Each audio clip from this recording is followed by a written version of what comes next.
আমার স্ত্রী পরহেজগার, কিন্তু তার ব্যবহার ভালো না, আমাকে বিশ্বাস করে না। এখন সে হজে যায়, আমি মাফ করলে তার হজ কবুল হবে কিনা? মাশাআল্লাহ, এই স্বামী তো ভালো মানুষ দেখা যাচ্ছে, যে বউ তার সাথে ব্যবহার খারাপ করছে, তারপরে বউর হজ নিয়ে চিন্তা আছে কবুল হবে কি হবে না। মাশাআল্লাহ, নেককার মানুষের আলামত বোঝা গেল। শুনেন, নবী করিম সাল্লাল্লাহু আলাইহি সাল্লামের কাছে বলা হলো, হে আল্লাহর রাসূল, আমরা একটা লোককে চিনি, যেই লোকটা অনেক নফল নামাজ পড়ে, রোজা রাখে, অনেক ভালো ভালো কাজ করে, কিন্তু সে প্রতিবেশীর সাথে ব্যবহার খারাপ করে, প্রতিবেশীর সাথে সম্পর্ক খারাপ, প্রতিবেশীদের কষ্ট দেয়। কি হবে তার? নবী সাল্লাল্লাহু আলাইহি সাল্লাম বলেছেন, হুয়া ফিন্নার, সে জাহান্নামে যাবে।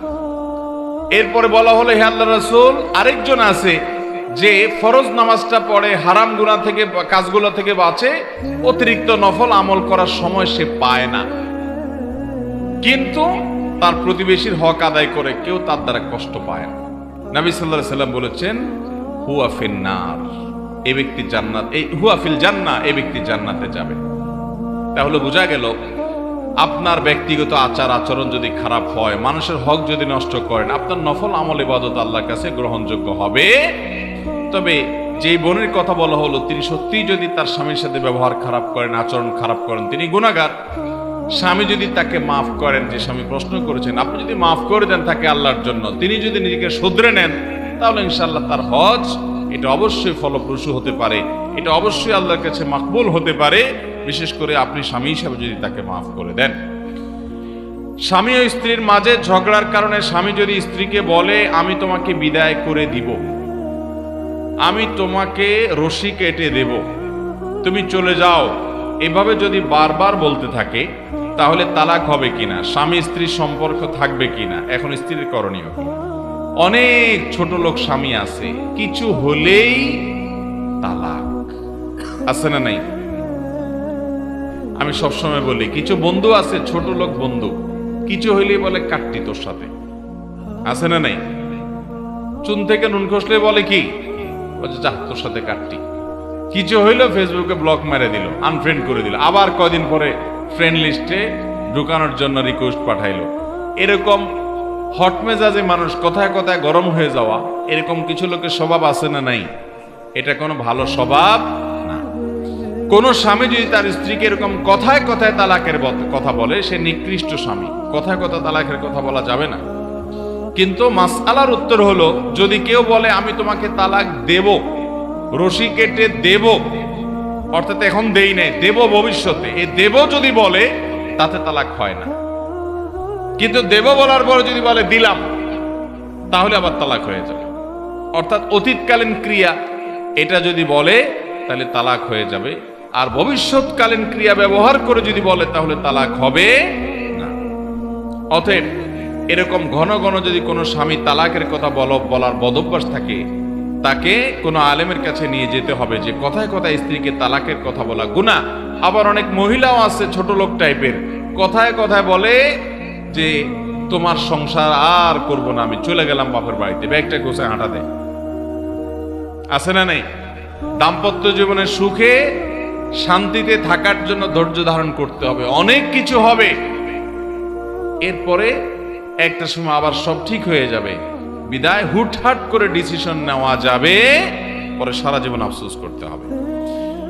অনেক কাজী সাহেব আছেন, যারা সামান্য কিছু টাকা বেশি পাওয়ার জন্য কোনো মহিলা স্বামীকে ছেড়ে আসলে মহিলাকে 4 বা 5 মাস আগের ব্যাক ডেটে ডিভোর্স বা তালাক শো করিয়ে অন্য একটি পুরুষ বা তার প্রেমিকের সাথে সরাসরি বিয়ে পড়িয়ে দেয়। এই ধরনের বিবাহ পড়ানো কি জায়েজ আছে নাকি জানতে চাই। কোন কাজী যদি এরকম কাজ করে, সেটা জঘন্য গুনাহ এবং ভয়াবহ অপরাধ হবে। কারণ আপনি প্রথমত একজন নারী, তাকে তালাক দেওয়ার ক্ষমতা দিয়েছেন। কোন নারী তো নিজেকে নিজে তালাক দিতে পারেন না, তিনি নিজে তার স্ত্রী স্বামীকে তালাক দিতে পারেন না। অর্পিত তালাকের ক্ষমতা তাকে প্রয়োগ হয়েছে কিনা, করবে কিনা, এটা অনেক আলোচনা সাপেক্ষ বিষয়। অতএব সামান্য কিছু টাকার বিনিময়ে এই কাজটা যদি কেউ করে, সে কাজই কবিরা গুনাহে লিপ্ত এবং সে পাপিষ্ঠ। এরপরে প্রশ্ন হলো, নারীদের সঠিক পর্দার নিয়ম জানতে চাই। নারীরা কিভাবে সঠিকভাবে পর্দা করবেন? তার সকল সৌন্দর্যকে তিনি ঢেকে চলবেন। আল্লাহ বলেছেন ওয়ালা ইউবদিনা যিনাতাহুন্না ইল্লা মা যাহারা মিনহা, নারীরা তাদের সৌন্দর্যের যেগুলো এমনিই প্রকাশ হয়ে যায় সেগুলোর কথা ভিন্ন, বাকি সকল সৌন্দর্য তারা ঢেকে ঢুকে রাখবে, এগুলোকে তারা প্রকাশ করবে না। এটাই হলো শরীয়তের নির্দেশনা, এবং এর মাধ্যমে একজন নারী তার পর্দা পালন করবেন। তিনি কোনো পুরুষের সাথে প্রয়োজন ছাড়া কথা বলবেন না, প্রয়োজনে কথা বলতে গেলে কণ্ঠকে কোমল করবেন না, এটা হলো তার পর্দা। এবং তার পর্দার অংশ হিসেবে এমন বোরকা পরবেন না, এমন পোশাক পরবেন না যেটা দ্বারা তার শরীর অঙ্গ প্রত্যঙ্গ ফুটে ওঠে কিংবা প্রকাশিত হয় কিংবা অন্যের দৃষ্টিকে আরো বেশি আকৃষ্ট করে, তার পর্দা হবে না। এরপরে প্রশ্ন হলো, কিছু পুরুষ আছে যারা স্ত্রীর কথায় উঠে বসে, এমনকি পুরুষের বাসার অথবা ব্যবসায়িক কাজে ব্যস্ত থাকে, এবং মহিলারা বাজারে এসে বাজার করে, স্কুলে বাচ্চা নিয়ে এসে ঘন্টার পর ঘন্টা আড্ডাবাজি করে। সেই পুরুষ ও মহিলাদের পরকাল সম্পর্কে জানতে চাই। ভাইরা আমার, বইয়ের কথা শুনে যারা, যে সমস্ত পুরুষরা, এরা ভালো না খারাপ? একজনকে ভালো। আচ্ছা, আবার জিজ্ঞেস করি, যে সমস্ত পুরুষরা বইয়ের কথা চলাফেরা করে সবসময়, বইয়ের কথা শুনে যারা, এই পুরুষগুলা কি ভালো না খারাপ? সবাই খারাপ বলতেছে। বউ যদি ভালো কথা বলে আর সে ভালো কথা যদি পুরুষে শুনে, তাহলেও খারাপ? তাহলে কেমনে খারাপ বললেন আপনারা? তাহলে বোঝা গেল, বউ যদি ভালো কথা বলে সেই ভালো কথা শুনলে সেটা ভালো, বউ যদি খারাপ কথা বলে সেটা না শুনলে তখন সেটা ভালো। দেখতে হবে কথাটা ভালো না খারাপ। যারা অন্ধের মতো বউয়ের কথা শুনে, ভালোটাও শুনে মন্দটাও শুনে, ভালো হইলেও শুনে ভালো না হইলেও শুনে, সেটা খারাপ। এবার ঠিক আছে, কি বলেন? অতএব এই সমস্ত পুরুষরা, অনেক পুরুষরা আছে যে বউরে বাহির করে দেয় যে যাও ছেলেকে স্কুলে নিয়ে আসো, উনি বাসায় শুয়ে শুয়ে ঘুমায়, আছে না নাই? বরং বেশিরভাগ ফ্যামিলিতে এখন এই অবস্থা। এটা খুবই জঘন্য কথা। নিজের স্ত্রীকে বাইরে বের করে দিলেন, একান্ত প্রয়োজন হলে তিনিও বাহির হবেন, কিন্তু আপনি তাকে বাইরে বের করে দিবেন না, আপনি নিজে যাবেন এবং তাকে বাহিরের ভেতরের কাজগুলো তাকে করতে দিবেন। এটা যদি না করেন তাহলে আপনি দায়ুস হবেন। আর দায়ুস আল্লাযী ইউকিরু ফি আহলিল খাবাস, আপনার পরিবারকে আপনি বের করে পর্দার বাইরে যেতে বা অন্য পুরুষদের সামনে যেতে আপনি বাধ্য করছেন, অথচ আপনি বাসায় অবস্থান করছেন। এটা জায়েজ নাই। শরীয়তের নির্দেশনা অনুপাতে তাদেরকে ভেতরে কাজ করতে দিবেন, আপনি বাহিরের সাইড দেখবেন। এরপরে প্রশ্ন হলো, কোন লোক বাবা মা ভাই বোনকে অত্যাচার করতেছে, প্রতিবেশীরাও অত্যাচারের শিকার, এ লোকে নামাজ রোজা সহ অন্য আমল করলে কোনো লাভ হবে কিনা? একটু আগেই আমি যে হাদিস বলেছি, যে নবী সাল্লাল্লাহু আলাইহি ওয়াসাল্লামের কাছে বলা হলো, হে আল্লাহর রাসূল, অমুক নারী তিনি অনেক ভালো কাজ, নফল আমল, রোজা, সাদকা ইত্যাদি ভালো কাজ করেন, অথচ প্রতিবেশীরা তার দ্বারা কষ্ট পায়। নবী সাল্লাল্লাহু আলাইহি ওয়াসাল্লাম বলেছেন, হিয়া ফিন্নার, এই মহিলা জাহান্নামে যাবে। তার নফল আমল, রোজা এগুলাতে লাভ হবে না, যেহেতু সে প্রতিবেশীর হক নষ্ট করে, মানুষের হক নষ্ট করে, আচরণ খারাপ করে। আবার আরেকজনকে বলা হলো, আল্লাহর রাসূল, অমুক লোকটা তিনি অনেক বেশি নফল আমল টামল করতে পারে না, মেইন ফরজ কাজগুলো শুধু করে, তবে তার প্রতিবেশীরা তার দ্বারা কষ্ট পায় না, সে সবার অধিকার উপরে সচেতন। নবীজি সাল্লাল্লাহু আলাইহি ওয়াসাল্লাম বলেছেন, এই লোক জান্নাতে যাবে। এই হাদিসের আলোকে এই প্রশ্নের উত্তর একেবারে দিনের আলো মতো পরিষ্কার। কেউ যদি মানুষের হক নষ্ট করে, তার ব্যক্তিগত নফল আমল এগুলো তাকে জান্নাতে নিতে পারবে। এই জন্য আমাদের নফল আমলের পরিমাণ কম হোক, কিন্তু কারোর অধিকার নষ্ট করব না, প্রতিবেশীর সাথে ব্যবহার খারাপ করব না, তাকে কষ্ট দিব না, তার জায়গাতে জুলুম করব না, এবং আত্মীয় স্বজনের সাথে সুসম্পর্ক বজায় রাখবো। কাস্টমারের হক নষ্ট করব না, দোকানদারের হক নষ্ট করব না, কাস্টমারকে 2 নম্বর মাল ধরাই দিব না, দোকানদারকে ছেঁড়া টাকা চালাকি করে ঢুকাই দিব না। এই জাতীয় ভাবে একজন আরেকজনকে কোনো হক নষ্ট করব না। তাহলে আমল অল্প হবে, কিন্তু জান্নাতে যাওয়া সহজ হবে ইনশাআল্লাহ। হারাম উপার্জনের টাকা মসজিদ মাদ্রাসায় গ্রহণ করা যাবে কিনা? নবী সাল্লাল্লাহু আলাইহি ওয়াসাল্লাম বলেছেন, ইন্নাল্লাহা তাইয়্যিবুন লা ইয়াকবালু ইল্লা তাইয়্যিবা, আল্লাহ পবিত্র, তিনি পবিত্র ছাড়া কোনো কিছু গ্রহণ করবেন না। পবিত্র মানে হালাল। আপনি আল্লাহর রাস্তায় মসজিদ মাদ্রাসায় টাকা দিতে হলে হালাল হতে হবে। হালাল টাকা না দিলে সেটা আল্লাহর কাছে গ্রহণযোগ্য হবে না। এজন্য মসজিদ মাদ্রাসার যদি জানেন এই লোকটা চুরি করে এনে মসজিদে দিচ্ছে, হারাম টাকা এনে দিচ্ছে, যদি জানেন নির্দিষ্ট এই টাকাটা হারাম, তাহলে তাদের বিনয়ের সাথে সেটা ফিরিয়ে দেওয়া তাদের কর্তব্য। যদি জানা না যায়, কোনো ব্যক্তি তার হারাম টাকা দেয়, তাহলে সেক্ষেত্রে মসজিদ কর্তৃপক্ষের এক্ষেত্রে কোনো দায় থাকবে না। মালিক তার ড্রাইভারকে ওয়াদাকৃত টিপস বা বোনাস না দেওয়াতে ড্রাইভার অতিরিক্ত টাকা ইনকাম করে নিজের কাছে রাখতো, কিন্তু এখন অনুশোচনা হচ্ছে মালিককে বললে বড় বিপদ হবে। এখন কি করা উচিত? প্রথম কথা হলো, আপনার সাথে যদি চুক্তি থাকে যে তুমি এত বেতন পাবা, এত বোনাস পাবা, বাৎসরিক তোমার এটা প্রাপ্তি, তাহলে সেই অধিকারের টাকাটা যদি মালিক আপনাকে না দেয়, জুলুম করে আপনাকে বঞ্চিত করে, তাহলে আপনি ওই পরিমাণ টাকা মালিকের কাছ থেকে যে কোনো ভাবে নিতে পারেন। এটা আপনার জন্য জায়েজ। আপনার বোনাস 10,000, সেটা সে দেয় নাই, অন্যায় করছে, জুলুম করছে, তাহলে আপনি 10,000 নিতে পারেন। আর যদি সে টাকা কাটে বিশেষ কোনো যৌক্তিক কারণে, তাহলে সেটা আবার আপনি নিতে পারবেন না।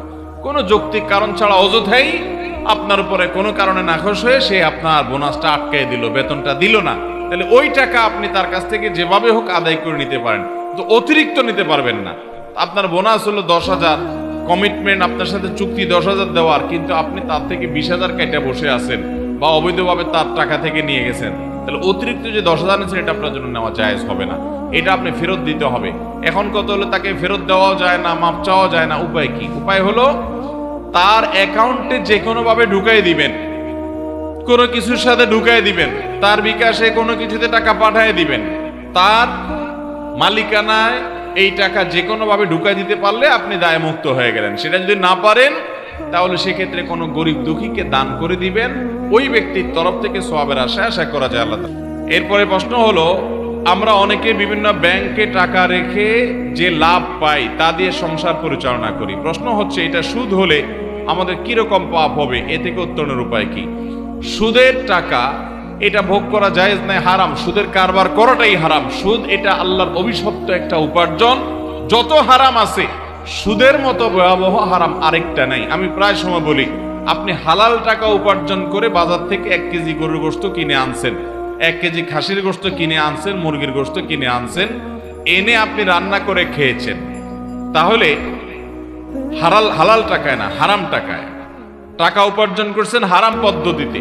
আপনি ঘুষ খেয়ে টাকা উপার্জন করছেন, সে ঘুষের টাকা দিয়ে আপনি গরুর গোশত কিনে এনে রান্না করেছেন, গুনাহ হবে। যেহেতু ঘুষের টাকা দিয়ে কিনছেন, গুনাহ হবে, খানাটা হারাম হবে।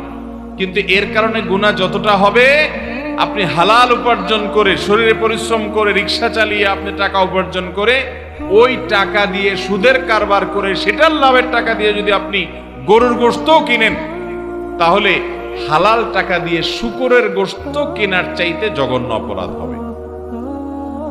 আমার কথা বুঝেন নাই? আপনি হালাল টাকা দিয়ে শূকরের গোশত কিনে খাইছেন, গুনাহ হবে কি হবে না? বলেন, গুনাহ হবে কি হবে না? হালাল টাকা দিয়ে যদি আপনি শূকরের গোশত খান কিনে, তাহলে গুনাহ হবে। কিন্তু হালাল টাকা দিয়ে আপনি শূকরের গোশত কিনে খেলে যে গুনাহ হবে, আপনি সুদের কারবার করে ওই টাকা দিয়ে, লাভের টাকা দিয়ে যদি গরুর গোশত কিনে খান, গুনাহ তার চেয়ে বেশি হবে। কারণ এর চেয়ে ভয়াবহ হারাম আর নাই। কোরআনে অন্য কোনো হারাম সম্পর্কে এতবার আল্লাহ সাবধান করেন নাই যত বেশি সাবধান করেছেন। আল্লাহর বিরুদ্ধে যুদ্ধ করার শামিল। অথচ এই সুদের কারবার আমাদের সমাজে নানাভাবে প্রচলিত। অতএব ব্যাংকে এইভাবে উপার্জন করলে সেটি হারাম হবে, এবং সে সাধারণ হারাম নয়, কবিরা গুনাহ, মহাপাপ। কোনো আলেম তার প্রতিষ্ঠানের জন্য ক্যালেন্ডার করলে সেই ক্যালেন্ডারে তার নিজের ছবি দেয়া কতটুকু শরীয়ত সম্মত? দেখুন, কোনো কাগজ বা কোনো কিছু যখন প্রিন্ট হয়, মানুষের ছবি, কোনো প্রাণীর পূর্ণাঙ্গ ছবি, তো সেই ছবি প্রিন্ট হওয়াটা যদি কোনো একান্ত প্রয়োজনে হয়, আইডেন্টিটির জন্য হলো, তাহলে সেটা গ্রহণযোগ্য। একান্ত প্রয়োজন ছাড়া অপ্রয়োজনে মানুষের ছবি, প্রাণের ছবি প্রিন্ট করা জায়েজ নাই। এটাই বিশুদ্ধতর মত। আর যদি প্রিন্ট না হয়, এটা অনলাইন ভার্সন হয়, তাহলে সেটা জায়েজ আছে। আল্লাহু আ'লাম। আমার প্রতিবেশী যদি ইচ্ছাকৃতভাবে আমার সাথে দেখা কথা না বলে, তাহলে আমার আমল কি কবুল হবে?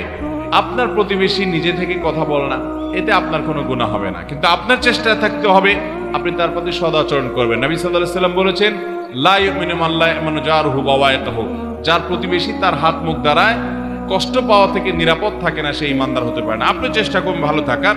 সে যদি কথা না বলে, তার ব্যাপার, আপনার আপনি ঠিক রাখবেন, আপনার গুনাহ হবে না ইনশাআল্লাহ। এর কারণে আমরা জানি বাবার নাম ব্যবহার করার ক্ষেত্রে ইবনে শব্দের ব্যবহার করতে হয়, কিন্তু হযরত ঈসা আলাইহিস সালামের নামের পূর্বে বা নামের পরে ঈসা ইবনে মারিয়াম বলা হয়। ওনার নামের সাথে ইবনে কেন বলা হয় ব্যাখ্যা কি করবেন?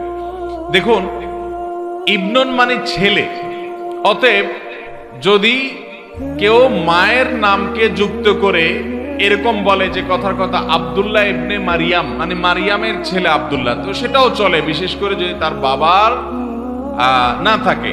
এটা একমাত্র ঘটেছে ঈসা আলাইহিস সালামের ক্ষেত্রে, যে আল্লাহ তাআলা তাকে বাবা ছাড়া দুনিয়াতে সৃষ্টি করেছেন, পাঠিয়েছেন। এই জন্য তিনি মায়ের দিকে সম্বন্ধ হয়েছেন যে মারিয়ামের ছেলে। বাকি সবাই সাধারণত সচরাচর সম্বন্ধ হবেন বাপের দিকে। অতএব ইবনুন এটা বলা হবে মূলত তার বাপের নামের আগে, যে অমুক ইবনে অমুক। কিন্তু ঈসা আলাইহিস সালামেরটা মায়ের নামের আগে হয়েছে, যেহেতু তার বাবা ছাড়া আল্লাহ তাআলা তাকে পাঠিয়েছেন। এরপরে প্রশ্ন হলো, আমি একজন নবমুসলিম, আমি গত 1 বছর আগে ইসলাম গ্রহণ করেছি, আলহামদুলিল্লাহ। আমার বয়স 24 বছর। আমি আর্থিক সমস্যার কারণে পরিবারের সাথে থাকি এবং খাবার পরিবারের সাথে খাই, এটা কি জায়েজ হবে? আমার পরিবার এর সবাই মেনে নিয়েছে, আমার মতো করে আমাকে ইসলাম পালন করতে দেয়, কোনো সমস্যা হয় না। দয়া করে আমাকে কিছু নসিহা করুন। ভাই আব্দুল্লাহ উনি লিখেছেন, একজন নবমুসলিম ভাই। খুবই ভালো লাগলো আপনার প্রশ্ন পড়ে ভাই। আল্লাহ রাব্বুল আলামিন আমাদের ভাইকে ইসলামের উপরে, ঈমানের উপরে অটল অবিচল থাকার তৌফিক দান করুন, বলুন আমিন। যদি কোনো মানুষ অন্য ধর্ম থেকে ইসলামে আসেন, ইসলামের সত্যতা উপলব্ধি করার পর আলহামদুলিল্লাহ, আহলান ও সাহলান, মোস্ট ওয়েলকাম ইসলামে তাকে। তার যদি বাবা মার সাথে তিনি বসবাস করেন, ইসলামের দৃষ্টিতে কোনো নিষেধ নেই। তিনি বাবা মার সাথে শুধু বাবা মা কিছু হারাম কিছু খাওয়াতে চাইলে সেটা উনি খাবেন না, হালাল কিছু বাবা মাকেও খাওয়াবেন, বাবা মা থেকেও খেতে পারেন। তাদের সাথে যৌথভাবে বসবাস করতে অসুবিধা নাই। বিশেষ করে সেখানে যদি তার ধর্ম পালনে, ইসলাম পালনে, নামাজ কালামিতে বাধা সৃষ্টি না হয়, তাদের সাথে থাকাতে কোনো সমস্যা নেই। বরং বাবা মার সাথে আরো সুন্দর আচরণ করতে হবে। আল্লাহ বলেছেন, ওয়াসাহিবহুমা ফিদ দুনিয়া মারুফা। তোমার বাবা মা যদি অমুসলমান হয় দুনিয়াতে, তাদের সাথে সুন্দরভাবে বসবাস করবা এবং তাদের সাথে সুন্দরভাবে সঙ্গ দিবা। তাহলে বোঝা গেল তাদের সাথে থাকতে ইসলাম নিষেধ করে না। বর্তমানে যারা জমির ব্যবসা করে, অর্থাৎ দালালি ব্যবসা, ইসলামের শরীয়ত মোতাবেক এই ব্যবসা কতটুকু হালাল? দালালি ব্যবসা যেটাকে আপনারা বলতেছেন, এটা ইসলামে কতটুকু হালাল? যদি দালালি ব্যবসাটা এরকম হয় যে আপনি নিজে থেকে জমি খোঁজ করলেন, আরেকজনকে সন্ধ্যা দিলেন, কাগজপত্র চেক টেক করে দিলেন, তাহলে সেক্ষেত্রে তিনি খুশি হয়ে কিছু দিলেন, এটা আপনার জন্য জায়েজ। আরেকটা পদ্ধতি হলো, আপনি একটা জমি দেখলেন, দেখে জমিওয়ালাকে বললেন, আপনার এই জমিটা আমি এত টাকা করে বিক্রি করে দিব, এটা আমার দায়িত্ব। জমিওয়ালা বলল, ঠিক আছে, তুমি এত করে বিক্রি করে দাও, আমাকে এর কমটা দিলে হবে। 50 লাখ করে বিক্রি করো, আমাকে 40 করে দিলেই হবে। এরপরে উনি ওইটা দেখে 50 করে বিক্রি করলেন, তাহলে অতিরিক্ত যেটা নেবেন সেটা তার জন্য জায়েজ হবে, যেহেতু তিনি মধ্যস্থতা করে নিয়েছেন, মিথ্যা কথা বলেন নাই। তবে বেশিরভাগ জমির দালালরা মিথ্যা কথা বলে, এবং এই মিথ্যা কথা বলে যদি উপার্জন করে সেটা কিন্তু কি হবে না, জায়েজ হবে। আবার অনেক জমির দালালরা আছে দুই দিক থেকে খায়, সেটাও কিন্তু জায়েজ নাই। দুই দিক থেকে কিভাবে? যিনি ক্রেতা তাকে বলে, ভাই এটা আপনার জন্য আমি নিয়ে দিচ্ছি, আমি নিতে 50 লাখ দিয়ে নেব, আমাকে আপনি 5 লাখ করে বাড়াই দিয়েন, আমি লাভ যেহেতু করব না, তো তার কাছ থেকে 5 লাখ খায়। এদিকে জমিওয়ালারে বলে কি, যে আমি এটা 40 লাখ করে বিক্রি করব, 50 লাখ করে বিক্রি করব, আপনি 40 পাবেন, আমাকে 10 লাভ দিবেন। তো দুই দিক থেকে লাভ খায়, এটা কি হবে না, জায়েজ হবে না। এরপরে সর্বশেষ দুটি প্রশ্ন আজকের। বর্তমানে অনেক যুবকরা হাঁটু ছেঁড়া প্যান্ট পরে, এলোমেলো চুলের কাটিং দেয়, তাদের পিতামাতার সম্পর্কে কিছু জানতে চাই। পিতামাতার কথা আর কি বলবো, হাঁটু ছেঁড়া প্যান্ট, অনেক সময় রানের দিকে ছেঁড়া প্যান্ট থাকে। আমি নিজে এরকম মাঝে মধ্যে দেখে একটু টাসকি খেয়ে যায় যে এই বেচারা কি আসলে ছেঁড়া প্যান্ট পরছে টাকার অভাবে। পরে ভালো করে তাকে দেখলে মনে হয় না এটা ফ্যাশন। তো এরকম ছেঁড়া প্যান্ট পরা ফ্যাশন, কিয়ামতের আগে হয়তো ন্যাংটা হয়ে যাওয়াটাই ফ্যাশন হবে। তো কিয়ামতের আগে এরকম বহুত উল্টাপাল্টা জিনিস থাকবে। আল্লাহ তাআলা আমাদের যুবকদেরকে সুন্দর রুচি দান করুন, এবং পশ্চিমাদের অন্ধ গোলামি, এটা থেকে আল্লাহ তাআলা আমাদের যুব সমাজকে বাঁচিয়ে রাখুন। নবী করিম সাল্লাল্লাহু আলাইহি সাল্লাম বলেছেন, একটা সময় আসবে, লা তাত্তাবিউন্না সুনানা মান কানা ক্বাবলাকুম, তোমাদের আগের যুগের মানুষদের অনুসরণ তোমরা করবে। এমন কি তারা গিয়ে গর্তে ঢুকলে তোমরা সেখানে যায় ঢুকবা, তারা 1 বিঘত গেলে তোমরা 1 বিঘত যাবা। সাহাবীরা বলেছেন, ইয়া রাসূলুল্লাহ, ইহুদি খ্রিস্টানদের কথা বলছেন? তিনি বলছেন, তারা ছাড়া কাদের কথা? তাদের কথাই বলছি। অর্থাৎ তারা যা করবে তোমরা অন্ধের মতো চেষ্টা করবা, বুঝে আসুক বা না আসুক। আপনার প্যান্টটা ছেঁড়া, এটা কিসের ফ্যাশন ভাই? কিন্তু আপনি সেটাই করতেছেন। কাদের অনুসরণ করে করতেছেন? ওই যে ইহুদি খ্রিস্টানদের অনুসরণ করে। মুসলমানদের জন্য নবী করিম সাল্লাল্লাহু আলাইহি সাল্লামের চাইতে উত্তম কোনো আদর্শ নাই। লাকাদ কানা লাকুম ফি রাসূলিল্লাহি উসওয়াতুন হাসানা। আল্লাহ এবং আখিরাতকে বিশ্বাস করে তাদের জন্য রাসূলের মধ্যে রয়েছে সবচেয়ে উত্তম আদর্শ।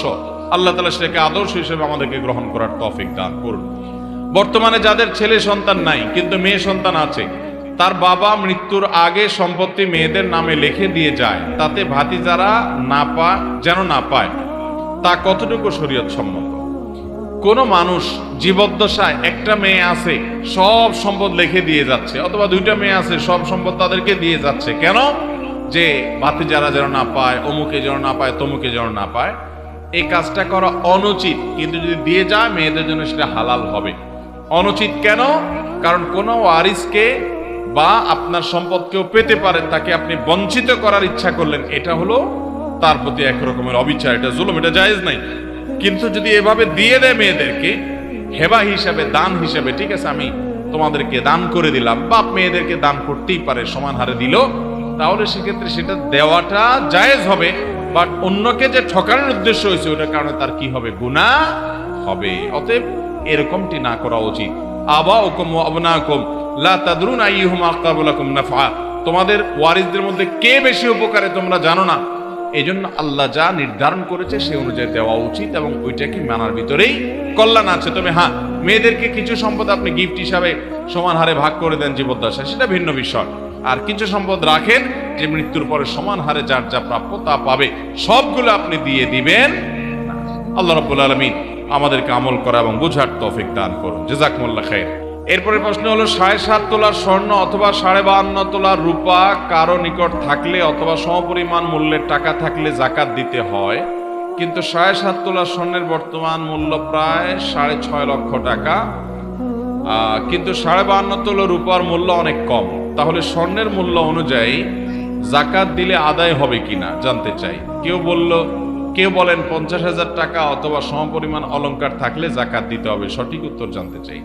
দেখুন, স্বর্ণ অথবা রূপা এই দুইটার নেসাবের কোনটা, স্বর্ণ হলে 7.5 তোলা অর্থাৎ 85 গ্রাম, আর রূপা হলে 52.5 তোলা অর্থাৎ 595 গ্রাম। এই পরিমাণ স্বর্ণ অথবা রূপা যে কোনো একটার মালিক হলে তার উপরে যাকাত ফরজ। এখন আমাদের যদি নাকি টাকা হয়, এই টাকাটা স্বর্ণেও কনভার্ট হতে পারে, রূপায় কনভার্ট হতে পারে, এই জন্য সর্বনিম্নটা টাচ করলে যাকাত এসে যাবে। যেহেতু রূপার দাম কম, এই জন্য রূপারটা টাচ করলে যাকাত এসে যাবে। আর যদি কারো পিওর স্বর্ণ থাকে তাহলে সেক্ষেত্রে 7.5 ভরি রাখ পর্যন্ত যাকাত হবে না। কিন্তু স্বর্ণ কিছু আছে, টাকা কিছু আছে, তাহলে দুইটার মূল্য যোগ করে রূপারটা টাচ করলে যাকাত হয়ে যাবে। শুধু স্বর্ণ থাকলে শুধু তখন 7.5 ভরির আগে যাকাত আসবে না। এই বিষয়ে ওলামা ইকরামের তেমন কোনো মত পার্থক্য আছে বলে আমার জানা নাই, যদিও এটা আমাদের অনেকের বুঝে নাও আসতে পারে, কিন্তু মাসআলা